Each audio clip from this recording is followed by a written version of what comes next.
Hello, welcome to MoobTube. Today we will be talking about the career of Germaine Dulac, a French filmmaker who operated mainly in the 20s and 30s. and 30s. We're going to talk about her silent films.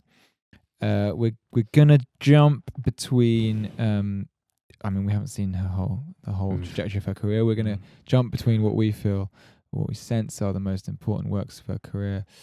The Seashell and the Clergymen is probably her most well-known film, which is 1928, I believe. And there are a few shorter experimental films made around that era.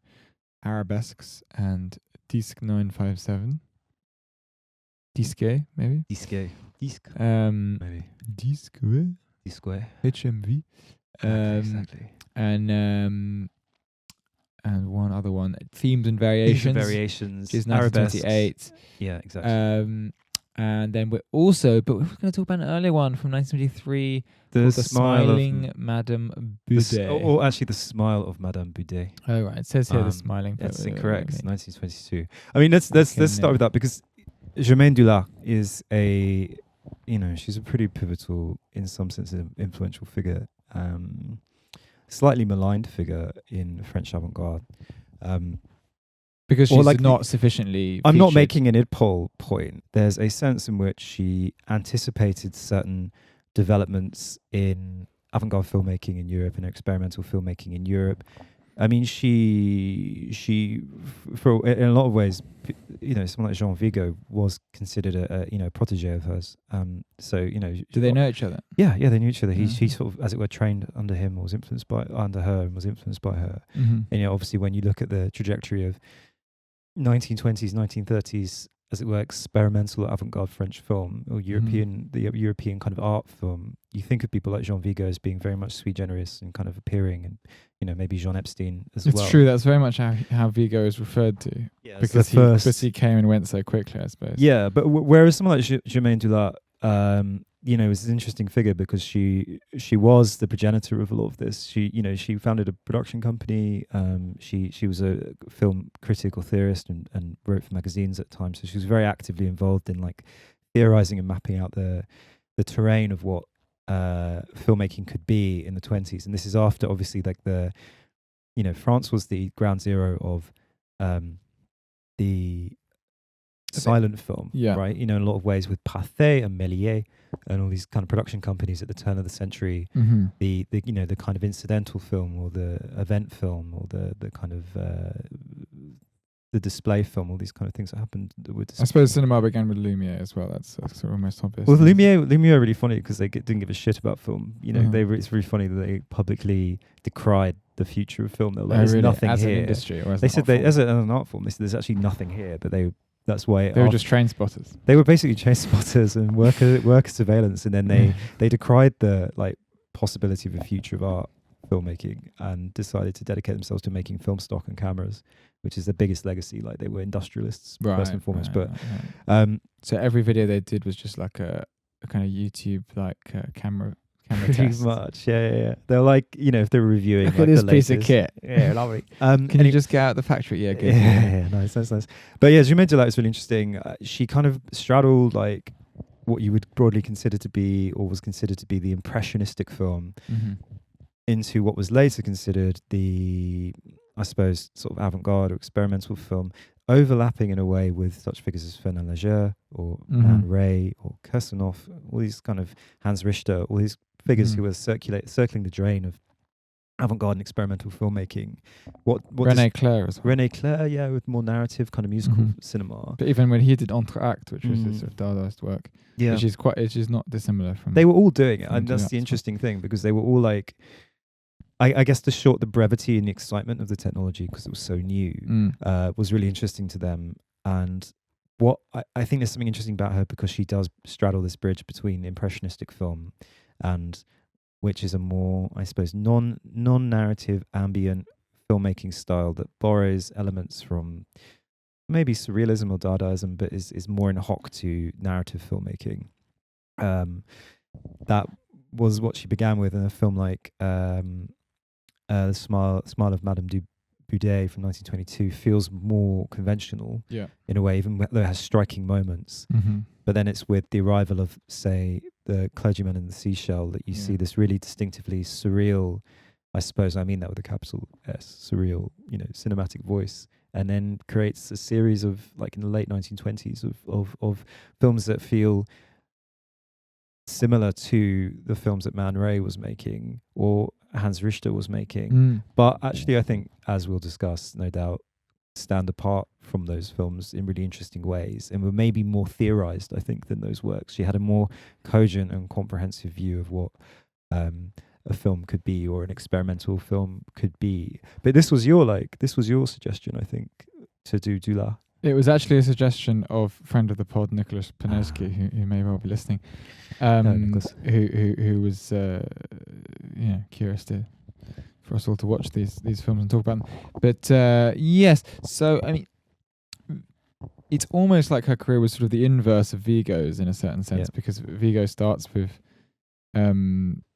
apropos de Nice. Well, there's that film about the swimmer, isn't there? And then there's apropos de Nice, which documentary about an Olympic swimmer, which is interesting. Yeah. But the one about Nice is a nice like toy box of effects, and it's really a city symphony. And so exactly, it's a city symphony. And then obviously he does Zero de Conduite, which is a narrative character piece but with a lot of flair, a lot of unusual setups. Amazing use of slow motion, which I wonder if he borrowed his use of slow motion. Absolutely, he did. We'll get to that in a moment. Yeah. I was just going to make that point.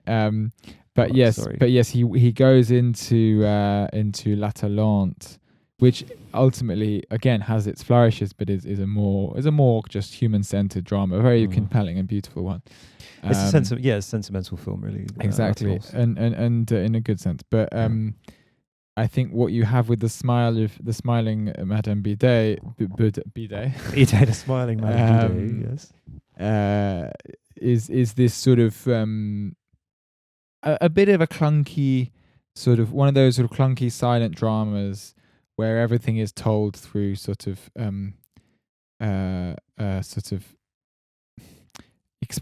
big over the top expressions. Gestures. Well, it's very it's like pure manifestation or reification of Chekhov's gun, almost literally. Right. It's like this is a significant, symbolically charged thing. Like so the story with that is, sorry to cut you off. The story with that is that there is an unhappy housewife, Madame Beudet, who has a bit of an odious like bourgeois husband who she clearly despises, and she's very much like he wants to go and see Faust, and he wants to go and party and drink champagne.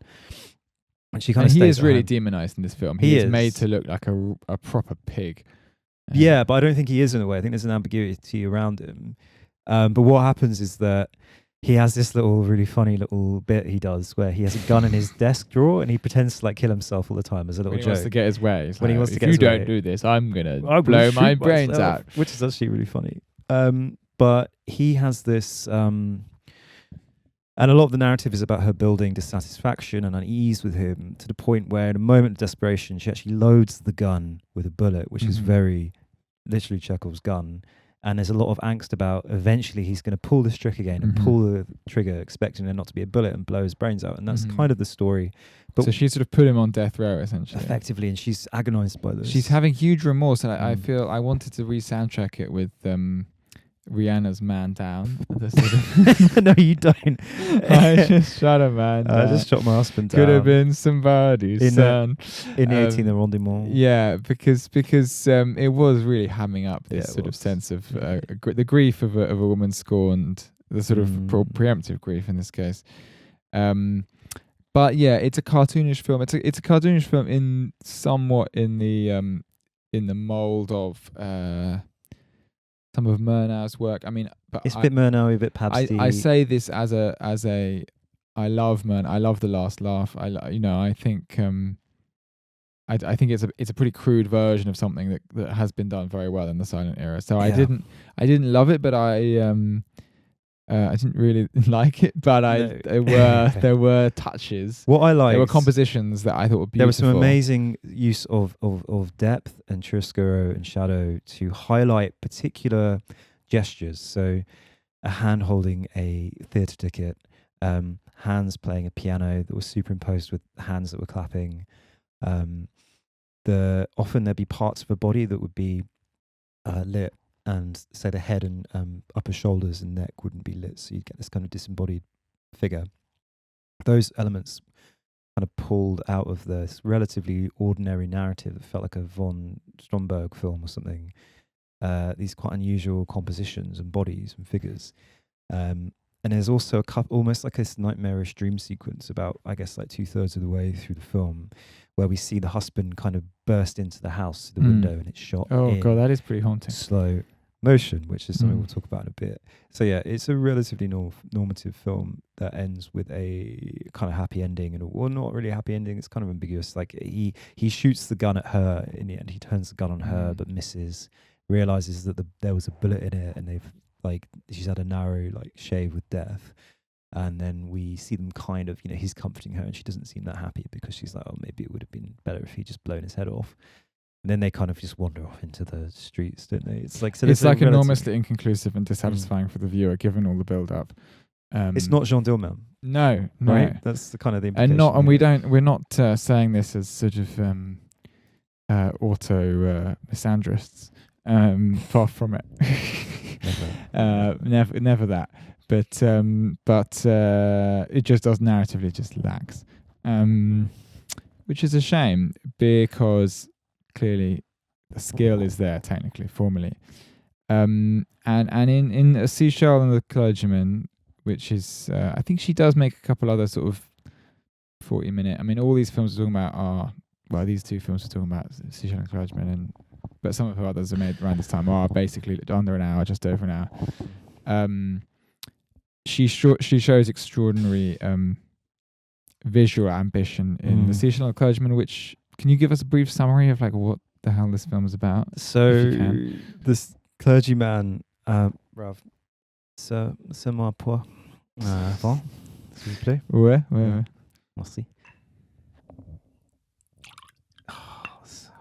They're very nice. You hear that? Cahors finest. Yeah. Basically, Clergyman and the Seashell is about basically the most down bad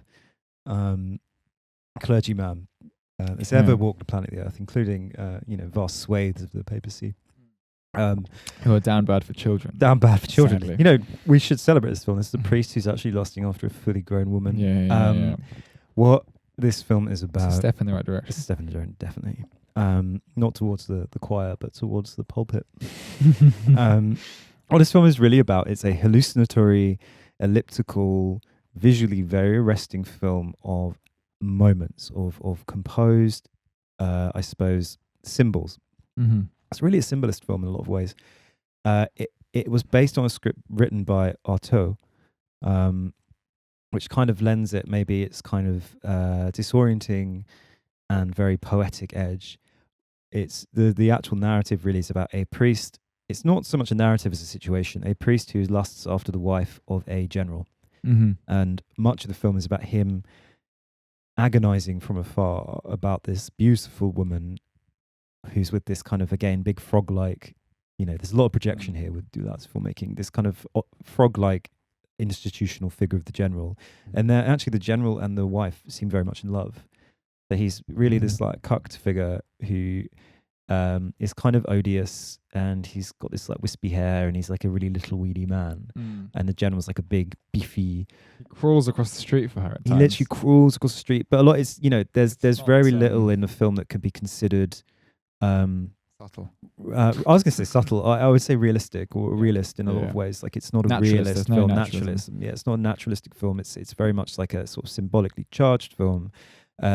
So shown through repeating, overlapping, and self-referential motifs, like the smashing of glass, the making of an elixir, liquids being poured, the seashell that it becomes this kind of literal vessel in the film. And again, it takes some of the best elements from The Smile of Madame Beudet, and really basically turns up to 11. And the film entirely centers and gravitates around these strange, unsettling, disorienting sequences slow motion is used in a really big way in this film. It's used a little bit in Smile of Madame Beudet, but it's used to real horror effects. It's amazing. It begins real darkness. We see the general kind of climbing through this window, grinning, and kind of charging toward the priest. Yeah, I mean, while the priest is smashing this big pile of like glass test tubes, glass test tubes. Yeah.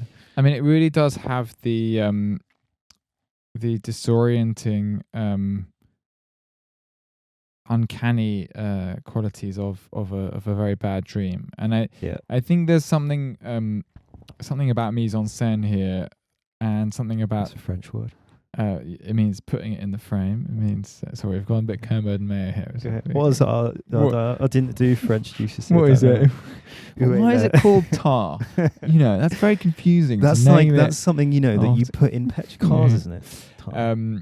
But no, it is. She has, I suppose, and it maybe just comes from her enthusiasm about abstraction in film, because she does, and the evidence for this claim is that she makes several films around this era, like Arabesques and Disc 957, that dwell a lot in this Fernand Léger, Man Ray, Hans Richter style, although not as extreme as Richter, but she does work with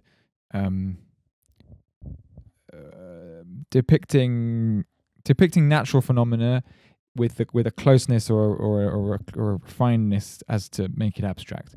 You have reflections, the shining of light against reflections, or the broken glass, or the overlay of images, as creating enough of an overwhelm visually as to become a kind of glorious abstraction. We're then pulling it back into something. I mean, the film is at its most successful when it has these unusually.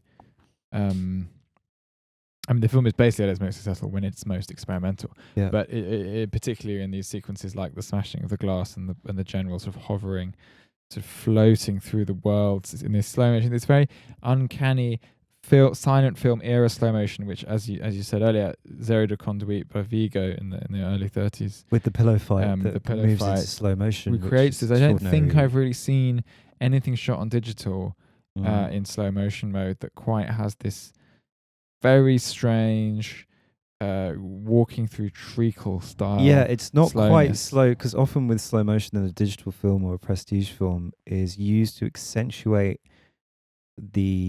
a dramatic point. So there's something's happening, like someone's pulling a gun or someone's just been shot. Whereas here, there's nothing exactly that is being highlighted. It's the actual moment itself, the actual motion that's being slowed down, rather than a dramatic. It's serving nothing else than the sense of the uncanny, which is what makes it so arresting. So actually, when I was watching this film, and you're a few minutes in, and then you suddenly see stuff that kind of feels really familiar to Murnau or Pabst, and you're like, oh, okay, like there's a sort of guy pondering his orb in a dark room, okay. But then you see this man climb through this window, slowly approaching through treacle, and it's so weird. It's so, as it were, in a kind of Shklovskian sense or Brechtian sense, very defamiliarizing.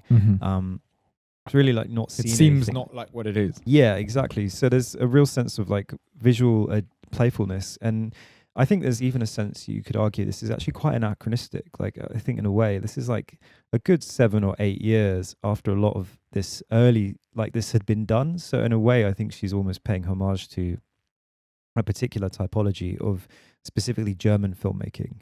So there's an element of kind of nostalgism about what she's showing.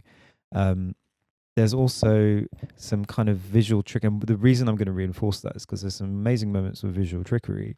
At the end of the film, the priest drinks this kind of elixir, which I could only assume is like a love potion or something. And when the priest drinks this elixir, his own head is reflected in the black liquid, and you see him almost kind of drink his own head, and it's obviously done in a slightly janky way. Because Dulac is working with quite crude tools to achieve a really sophisticated effect. But it made me think of Méliès. Méliès, one of Méliès's great early spectacle films, was a wizard who cuts his head off and juggles with his own head. And I think there's these references to the origins of French filmmaking that she's deploying, and maybe French and German filmmaking that she's using. So I feel like this film is, as much as it is like very forward-looking and avant-garde, is also quite I think it's kind of referencing its antecedents in a way. So it's a film. I mean, the interesting thing about I think anyway, about a film made in the early period of cinema, apart from many other things, is that it is it's just bringing us that much closer to things to a culture that existed before cinema existed. So you know, if a film, you know, if a film in the 1950s is harking back to sentiments of the 1920s, we have our bearings because films were also made in the 1920s. Yeah. But if a film in the 1920s is harking back to, you know, the late 19th century, then you know, then that opens up a view into something. I think it's a really exciting realization when you think, you know, there's a tendency to collapse all early filmmaking and all silent filmmaking into this kind of gelatinous lump. And actually you realize there's a lot happens in 10, 15, 20 years, you know, between say 1914 and The Student of Prague through to the 1920s and early 1930s, and then you've got the arrival of talkie. Like, actually loads cinematically happens and technologically happens in that period. So it's kind of an interesting thought experiment to think about how is this filmmaker relating to what's come before them and what will come after them. And I think there's it feels much more exciting to think about silent film as a kind of referential thing. And they were all talking to each other. There weren't that many people who owned film cameras. Like, you know, saying Jean Vigo being a kind of protege of hers, like, you know, she would have gone to these screenings and she would have met all these people, you know, Fernand Léger and Man Ray and all these people. There's no doubt she hung out with them. You know, so it wasn't so much people in a vacuum. Whereas, you know, later in life, you can say, you know, there's no way that Parajanov met Stan Brakhage, or, you know, Tarkovsky did, of course. Tarkovsky didn't like his films. But you know, it's a much smaller world, especially, and they're all French. These people, all these people are French. But yeah, I think there's several different things going on in these films, and I think especially in Seashell and the Clergyman, you know, the presence of psychoanalysis, the presence of symbolism, of Jungian or Freudian. Can I tell you something? It's really so. Basically, this is kind of a funny aside, but so the Dadaists, so Tristan Tzara and this bunch were really, because they were so in hoc. They loved Freud. They loved the id.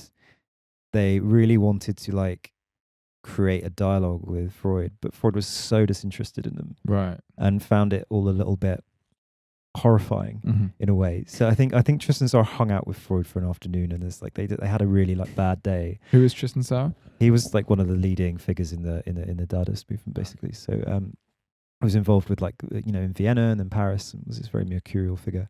But yeah, I think that there was no kind of love lost, as it were, between Freud and the people who Freud did, unlike contemporary theoretical figures like Donna Haraway or whatever, he didn't feel the need to concede any ground. He didn't fuck with it, and he was an old man. To the artist's musings. Yeah, makes sense.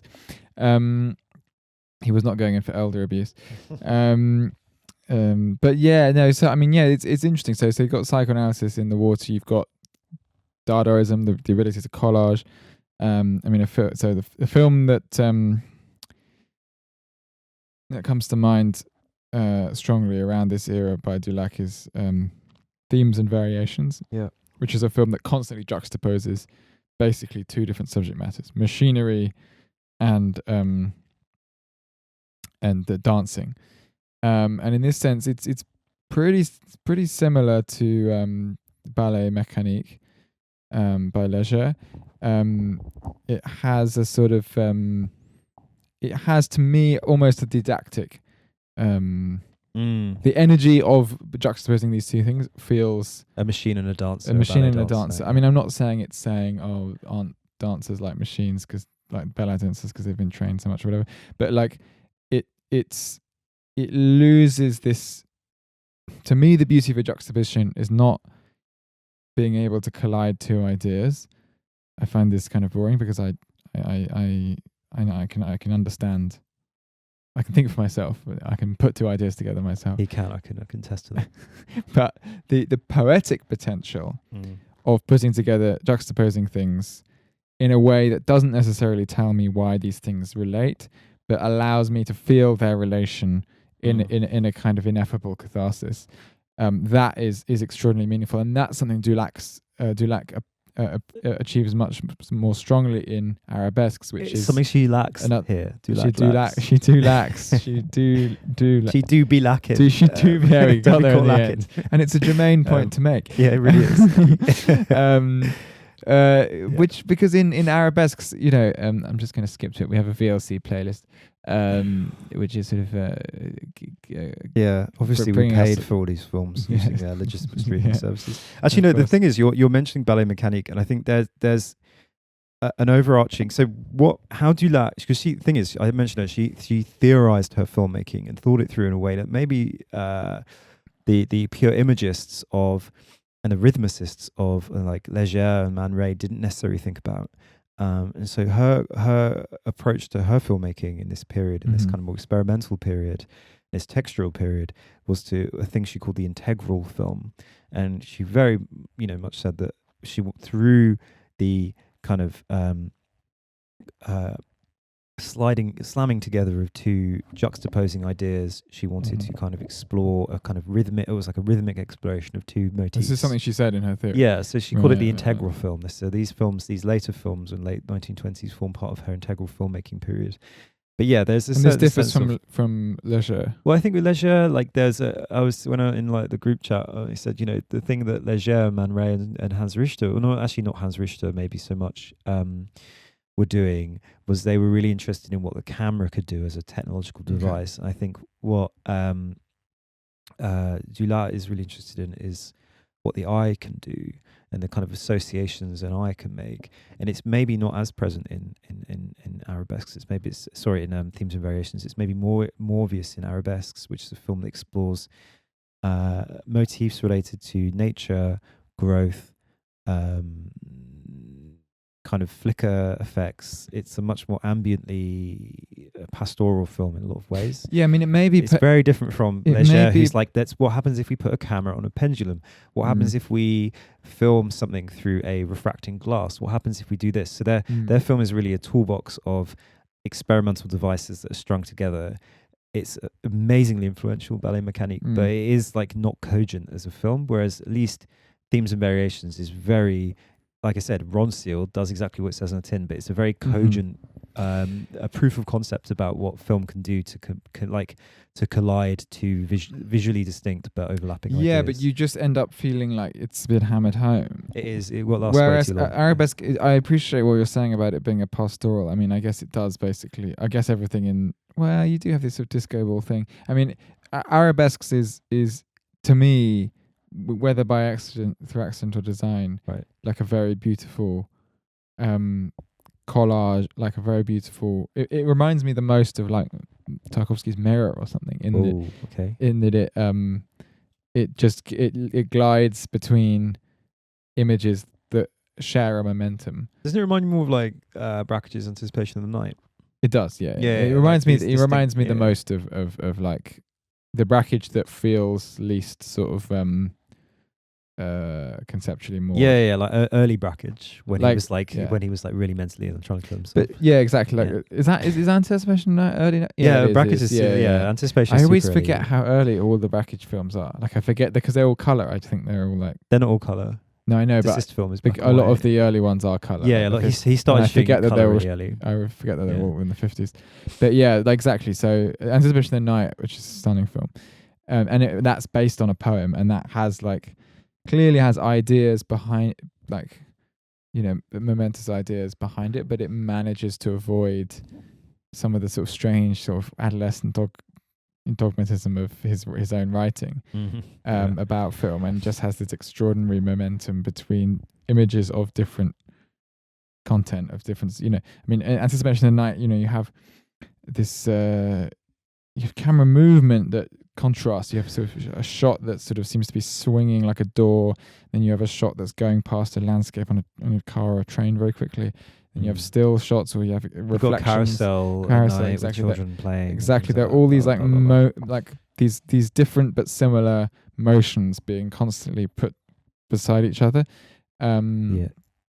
I feel this. The Dulac has exactly the same eye, and in a way, I'm not really one for firsts, but fine. Dulac did this first. She did this for 20 years, 30 years before Brakhage was doing films like this. She made Arabesques, and it's worth pointing out. I mean, this is a when we're talking to Eugene on our episode about 30 cinema, there is a really good book about this in a way, or this kind of silencing in a way. There's a book called The First American Avant-Garde, which is precisely about experimental filmmaking in the United States in the late teens, 20s, 30s, which in later accounts by like P. Adams Sidney and so on would be ignored. Like he'd say that American avant-garde filmmaking began with Maya Deren in 1942 or 43. This is so much more exciting to me than Deren. Yeah. Deren's really interesting, obviously, but it's a film like Meshes of the Afternoon, after you've seen a lot of like experimental film, actually begins to seem really kind of corny and annoying.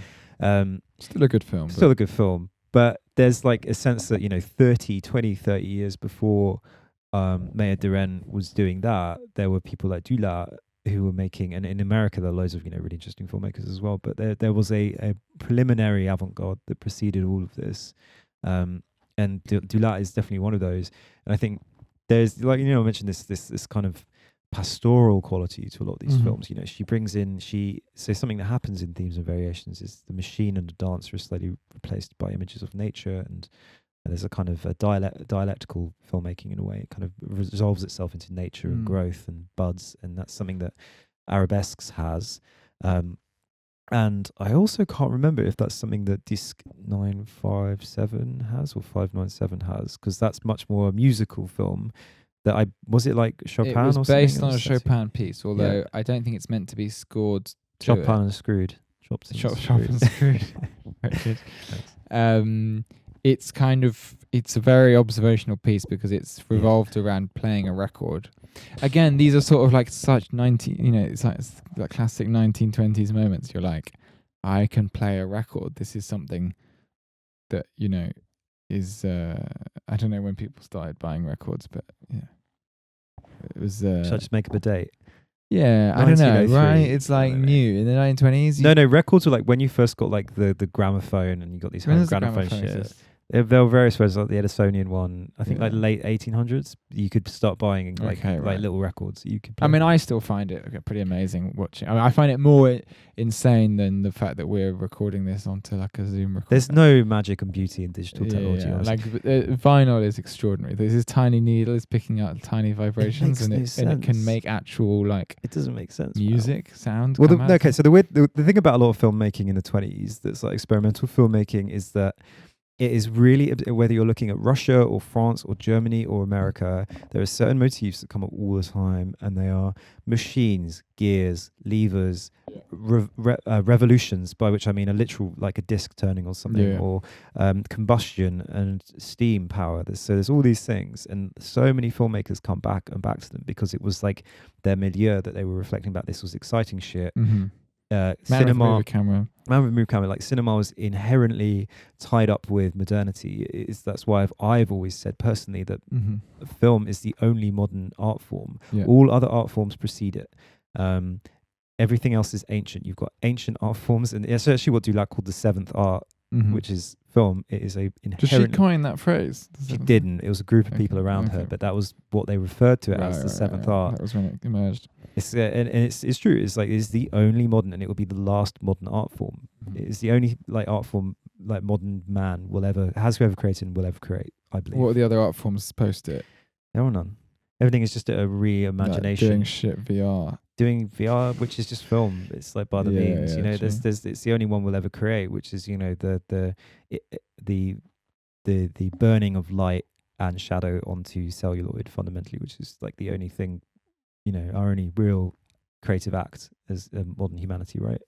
But true, they were obsessed with fucking machines, and you look at Vertov or Doshenko or anyone. After you strip away all the melodrama, you're left with these mechanical and physical figurative processes, which is something that Dulac embodies really well. there are exceptions, I suppose, because Jean Epstein was never really interested. He was more interested in magic and nature, but certainly for the experimental filmmakers, they just loved shit. They loved gear. They loved like technology. I mean, this is what's devices. this is. I mean, I always think of like trains as this is autistic radio not station.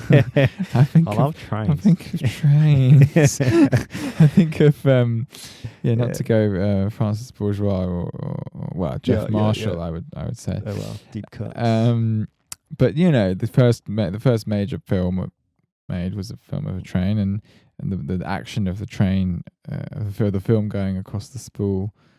Is similar to the train. Well, film reel is like a train track. Exactly, and the view from a train is a bit like a screen. God, that's such like a kind of Hal Foster, Hito Stell episode, like articles. It really is. But these I think this is a concept. To me, like a really obvious conceptual link that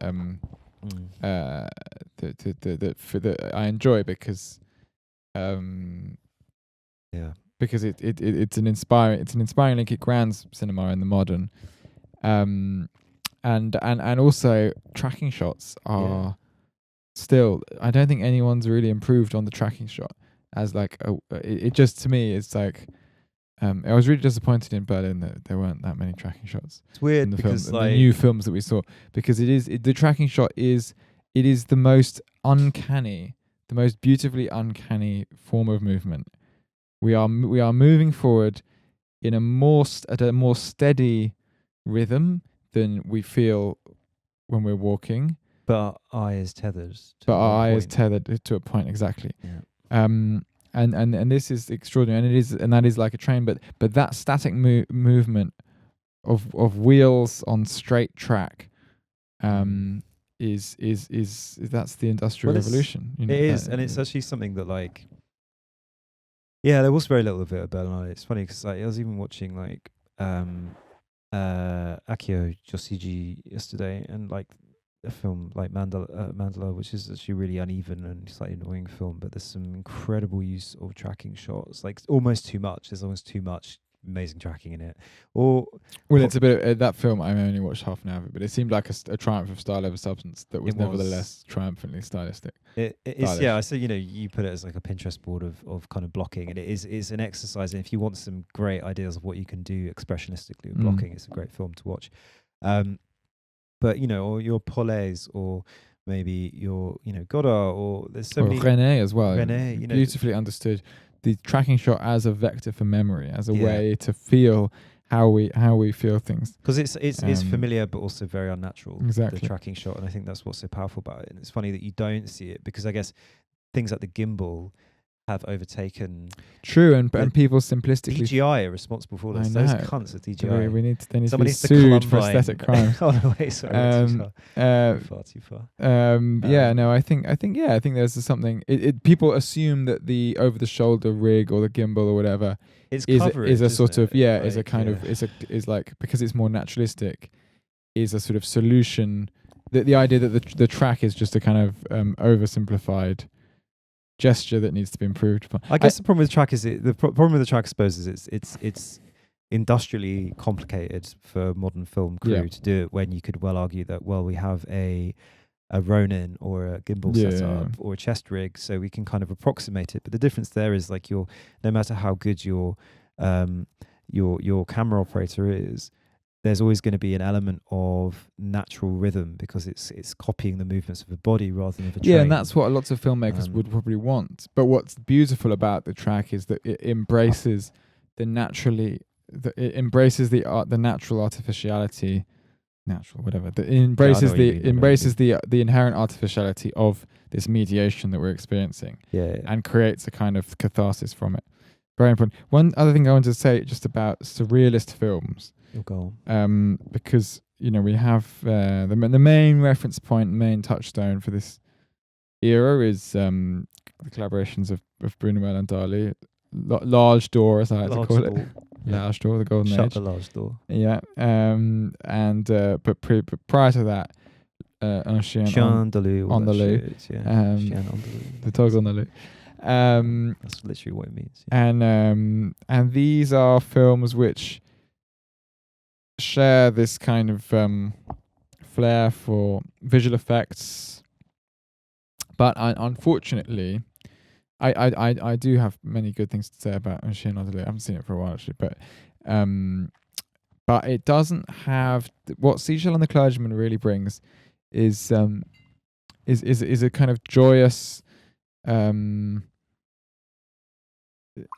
joyous poetry of I made this point earlier, but the joyous poetry of images colliding with other images, and therefore most of the time, although not always, it allows itself to simply cut between things or make quite sort of subtly feathered juxtapositions within the frame. I like that phrase.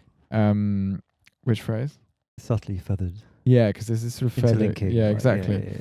And also amazing fades. Germaine Dulac does amazing dissolves. She is genuinely the goat of fades. She does extraordinary fades. You know, I was saying that when you look at, you're used to the dissolve or the fade in a silent film being like an iris closing, very mechanically. What she does is she achieves this amazing, whether she's using it to achieve a crossfade, kind of superimposition, or a pure fade to black, to leader.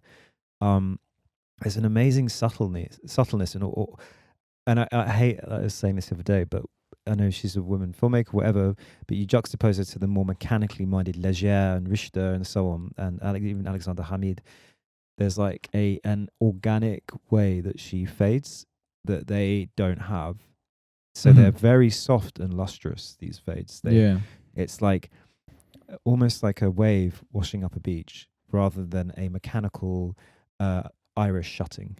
Yeah, I don't know the technicality of all this stuff because I was at Othelsard Balthazar, the Bresson film that's showing at the BFI recently, and that film has an amazing amount of fades actually, and I don't know whether it's the quality of the restoration, because sometimes you see films in these era and the fade has this strange quality of jankiness. It goes a bit blurry during the fade, and then it kind of like jumps a little bit in terms of the contrast. I think or that's whatever. just But like the how the film was actually spliced. Maybe some of the restorations they've done recently use negative, and therefore they're able to just like digitally fade the negative. I mean that would seem like a sensible choice, although maybe a controversial one in terms of the sort of ethics of restoration. But that's a whole conversation that I want to have, but I don't know enough about film restoration. But like if anyone's listening who works in film restoration, wants to come on and talk about that. I would love to have a guest on actually. Come on. Please. Maybe because the BFI have a film on film season coming up actually, so it would be really good to talk to someone. We know all of you cunts at the BFI listen to this podcast religiously. True, I echo the sentiment, if not the profanity, of Owen's sentiment. All those really nice people at the BFI listen to this podcast. If any of you work in film preservation, please. All the people at the BFI who are currently pretending to like Rye Lane in order to not be fired this year, please be in touch. You have our counsel. Just tell us your opinions and we'll anonymize them. The fades are beautiful. I'm not quite sure why they seem a lot more graceful than other than just pure aesthetics. But yeah, they're beautiful. They demonstrate her enormous sort of thirst for collage and juxtaposition. And as often the case when we discuss early cinema, or when I say early cinema, I just mean, I guess pre 1940, pre Second World War cinema basically has all of it is veering on the edge of this sort of this accidental innovation, this sort of just trying things out. And it's not until all films basically are made like Howard Hawks films. Well, a language settles over filmmaking, like as a grammar of filmmaking develops, and this is when we see Dulac, Vigo, Epstein, or whoever, you're seeing a language that's still in cuneiform phase, Yeah, and therefore these innovations probably the more conventional moves felt as innovative as the strange dissolves, because they were literally trying to find a way to use this medium. Yeah, like how do I jump from ideas. one thing to another? Because this is obviously a subject that consumed Soviet filmmaking through Eisenstein, Dulacking, about the montage. And for Eisenstein, montage was a technique of colliding two ideas together. It's dialectical to generate a new separate idea, and it was a way of creating momentum, which was fundamentally industrial, mechanical, linked to industrial power. I think whereas for Griffiths, it was about parallel editing. It was about sort of making us feel we were in two places at once. Yeah, which maybe Abel Gance kind of picked up a bit, and Abel Gance also achieved was more of a textural editor, textural. So I should say editor. But with Dulac, with the fades, like you don't really see fades this smooth, and it's a weird thing to kind of and well composed as well. I feel like the fade became part of cinematic language. It became a transition rather than it just became a simple transition rather than a way to give us space with two images together, which is what she does so it's well. Right. There's always almost like a dwelling. There's a lack of haste with it because the montage, that is bound up with is like a hunger for narrative propulsion, which is like, you've seen this thing, what happened, here's another thing, this is how they related to each other, which serves narrative first rather than image. Whereas, Dulac is thinking about how these two images are interpolated, and not only what is the image you're seeing now throwing ahead to the image in front of it, but what is the image in front throwing back to the image that preceded it. I think that's maybe an important distinction to make. It's not just getting you from A to Z. It's kind of, you're looking at the whole alphabet at the same time. You're looking at the whole film at the same time. So a film like Clergyman and the Seashell, you could kind of watch backwards, actually, or you could maybe cut it up and watch it a little bit, and it would still fundamentally be the same film in a way, because it's I'm gonna say it, rhizomatic. It is kind of rhizomatic filmmaking. It is pointing out all angles simultaneously and referring back to itself simultaneously. So it's like, that's the exciting thing about certainly about her filmmaking, and certainly about where her filmmaking goes after Clergyman and Seashell, after 1927. It spends these few years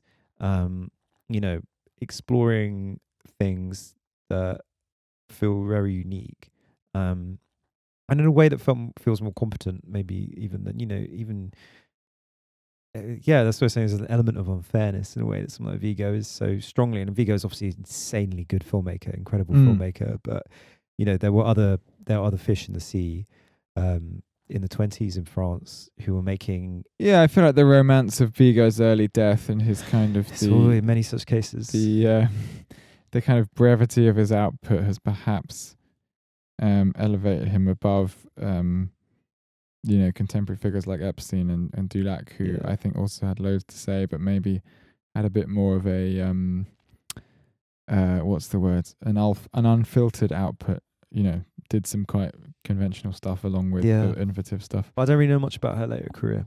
What happened? I don't really know what happened to her after the late 1920s, I guess.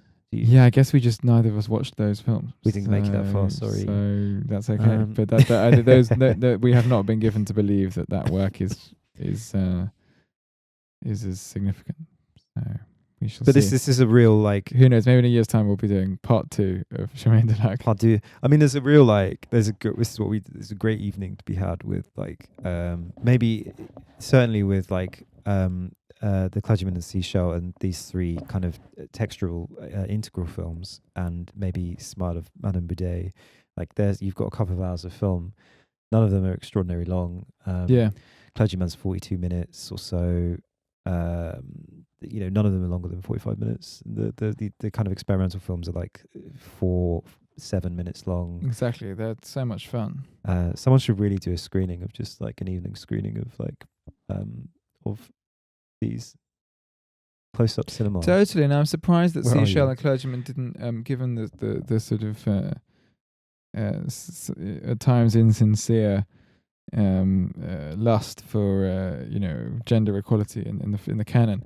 It is surprising that Germaine Dulac's outstanding work hasn't been championed more. Because when you actually, this is one of the shallownesses of this. When you actually search Dulac's filmmaking, you get a lot like of unexpected outlets talking about her. Like, if you search Germaine Dulac, you get a piece in another talking about Germaine Dulac. So it's because of the imagery, because of the imagery, and I guess because of her status as, I guess, like a latter-day kind of queer filmmaker.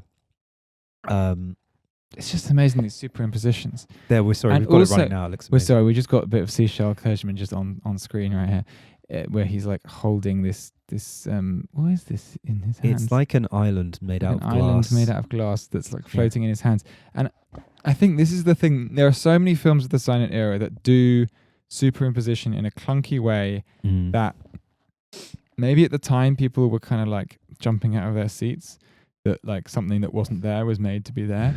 But like a lot of the time, unfortunately, and this is also true of the Chien Andalou, like when you have like a hard cut between two things that are meant to be sort of... Here's some insects, here's a woman's breast. Exactly, sometimes these things just ultimately haven't, on a technical level, just haven't really aged that well. I don't want to be...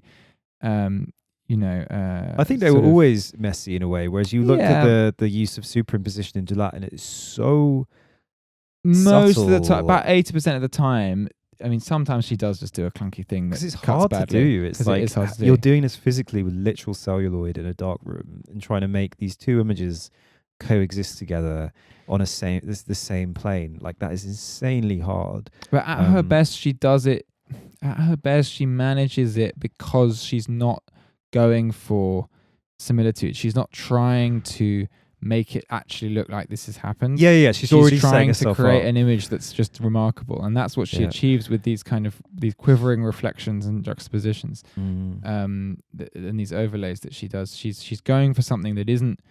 It's always already uncanny. Exactly, and she's able to refine the image enough to achieve that.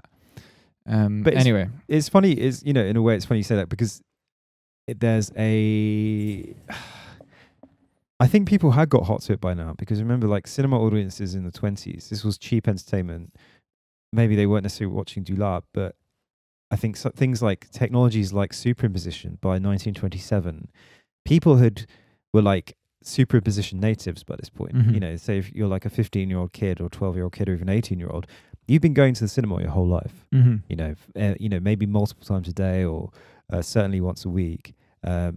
Parfait houses in the provinces of France, or Paris. Like, you're aware of all this shit. You've actually seen it all. It's like it's not new to you.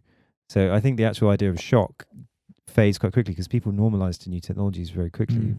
You're looking at like people watching Dulac are actually like the Gen Z TikTok generation of film. They're not like Gen X on listservs or millennials on Facebook and MySpace. They're like, it's actually quite a film savvy generation.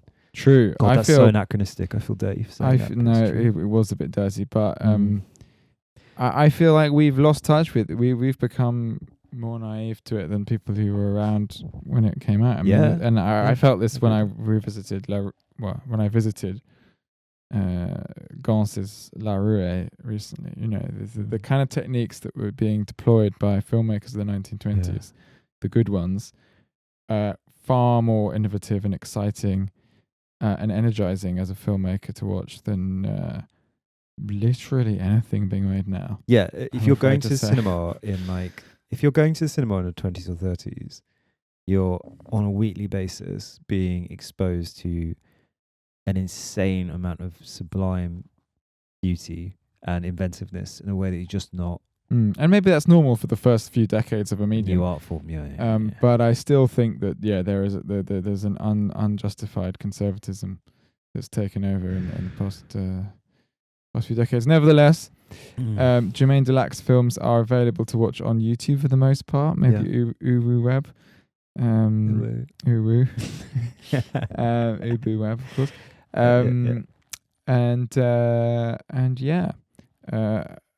They're definitely worth checking out. Should we do some? Yeah, they are. Should we do some housekeeping? So we are obviously hot off the heels of Berlin. This is our first post-Berlin pod.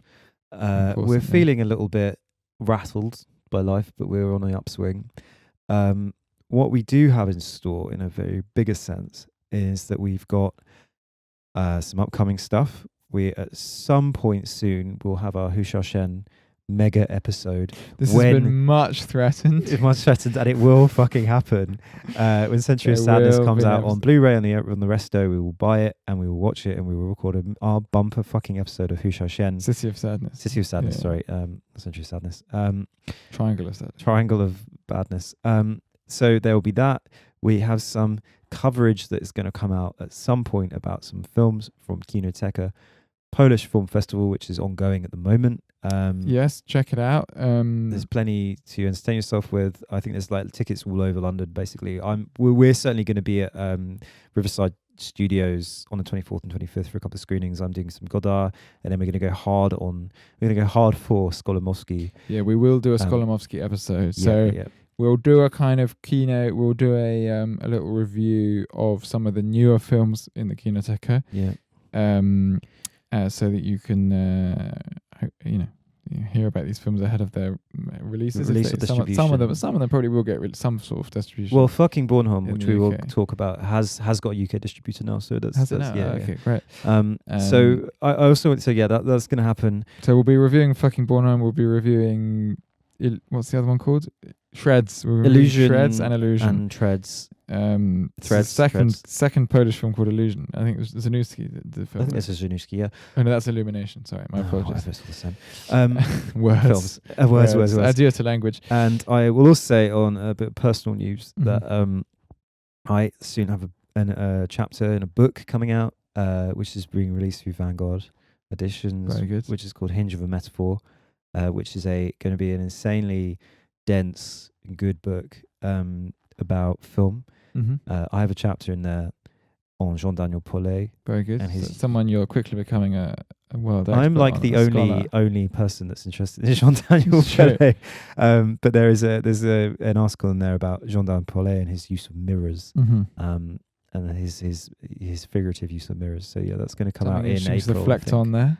That's so funny, man. 7 years bad luck for you. Very good, very good. We will be. We should say also. I mean, Owen has a blog, awful.substack.com. Yeah, awful screen. Frequently refers to MoveTube. I often backlink. So we should backlink to that very good. It's blog. probably the internet's greatest source of pseudo great theory literature on film. I think so, and it's a good play. You can keep an eye on that, knowing that that Owen will be publishing prominently in this field of film studies, film criticism in the coming years. So it's good to get in on the ground floor. Yeah, with invest with this. Meanwhile, involve yourself in Dulacking in whichever ways you feel. Don't be caught lacking. Exactly. And we will be back. We'll be due back very soon.